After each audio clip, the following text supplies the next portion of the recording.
criminal, a doutora Raquel Lima e a dona Cremilda também, que fará um relato de sua experiência.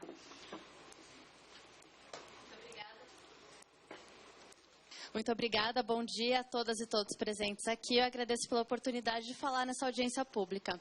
Minha fala é breve e ela tem como objetivo trazer as contribuições que o direito internacional tem para fundamentar e justificar porque a revista vexatória deve ser abolida imediatamente no Brasil, tanto em relação aos visitantes de unidades prisionais quanto os visitantes de unidades socioeducativas.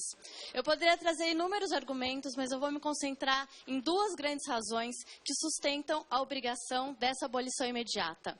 A primeira é que a proibição da revista vexatória não se trata de uma inovação jurídica, mas de um mero alinhamento a compromissos já previamente assumidos pelo Brasil no pleno exercício da sua soberania nacional.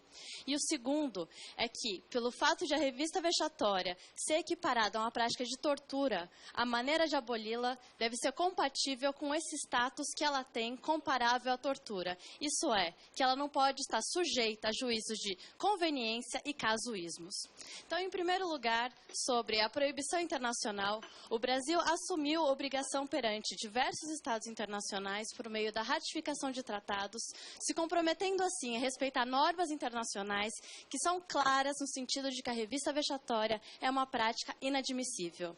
E nisso eu gostaria de lembrar que o Supremo Tribunal Federal tem um posicionamento claro de que os tratados internacionais têm valor hierárquico normativo superior às leis ordinárias. É por essa razão que nos últimos anos tem se seguido diversos constrangimentos internacionais contra o Brasil pelo fato de o nosso país continuar executando, na maioria das unidades prisionais e socioeducativas, a revista vexatória.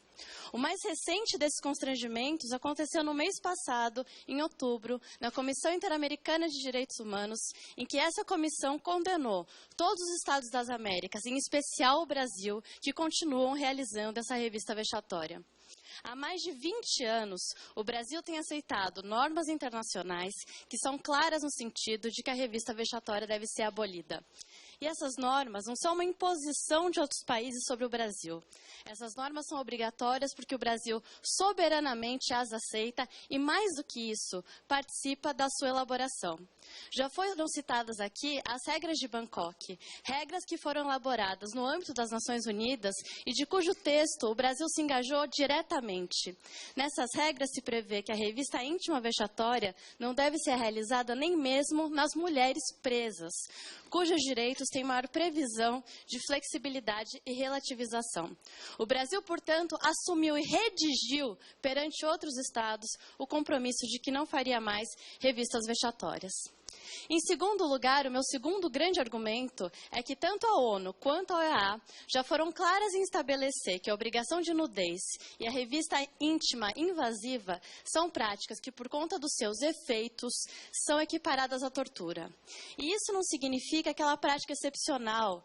Absolutamente qualquer maneira de realizar uma revista íntima, pelos efeitos que ela gera sobre as pessoas que são submetidas a ela e também por quem as realiza, deve ser entendida como tortura.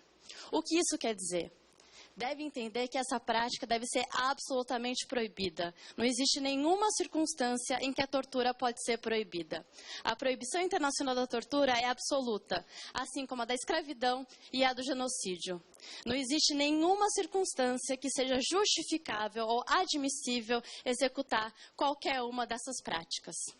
Isso não significa que os organismos internacionais não estejam preocupados e zelosos da integridade pessoal e da vida das pessoas dentro das unidades prisionais e fora delas.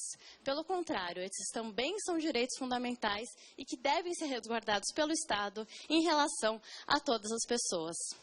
Mas a obrigação de proteger esses direitos não justifica a adoção de outra prática que em si é violatória. Essa prática que seria a revista vexatória. Seria como querer utilizar uma crise econômica como justificativa para se manter a escravidão. Isso simplesmente não é possível. Não se pode usar os visitantes, a revista contra eles, para solucionar um falso problema. Não se pode flexibilizar os direitos deles. É por essas duas razões, então, que todos os parlamentares devem apreciar esses dois projetos de lei e considerar que a revista vexatória deve ser abolida imediatamente e sem nenhum tipo de juízo de flexibilização. Eu espero que essa audiência seja o primeiro passo para que no futuro muito próximo a gente possa olhar para trás e ter vergonha da revista vexatória, como a gente tem vergonha de um dia ter tido escravidão. Com isso, eu quero passar a palavra para a senhora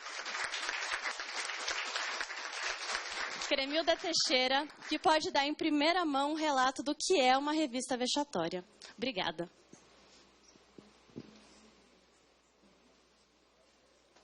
Obrigado. Bom dia a todos. Bom, depois de tantos oradores assim, fora de